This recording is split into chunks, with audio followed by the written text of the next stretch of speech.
Why is it as organisations grow and you have HR resources, right? But why is it as senior managers still need to be across what's going on in terms of leave and workers' compensation claims in their organisation? And the reason that you need to be across it is because a lot of the early warning signs that we have within our leave, in terms of leave patterns, and also the feedback that we're getting from staff, will give you a good indication about whether or not there's a problem brewing in between, people in a particular team. I've talked at other points about the ability to build in this sort of self-managing kind of team in terms of being solutions focused rather than problem focused. And if you've currently got a problem focused team, it's because you haven't actually empowered them to develop those solutions and come to you with solution first. When you take your eye off the ball in terms of, I've got a HR person, and so if there's a problem, they'll let me know, you're missing some of the early warning signs about the fact that there might be a problem in a particular sector of the organisation, and it could have something to do with a particular person's management style or just something that might have happened in that work area that didn't really come to your attention.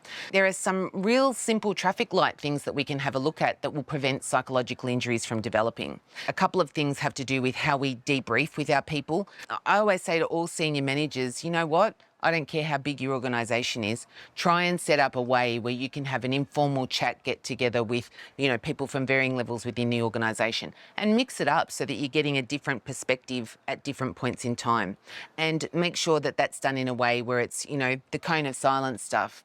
Nothing that's said in this room is taken out and used against anybody, because you want to build a sense of trust within the organisation that I can speak openly about something and how I feel without it necessarily kind of going round and coming back to bite me. There are certain ways of behaving and doing things that some sectors lead them to develop these really toxic work environments.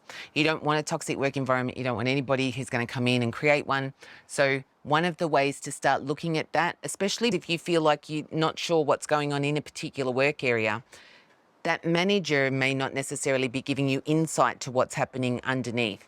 It's your job as the leader of your organisation to actually go and find out what's happening, and don't just believe the one lens perspective that you're given. If you do, you often find that you'll end up with a big problem later, and it was something that was brewing like this festering sore that you just didn't notice was there.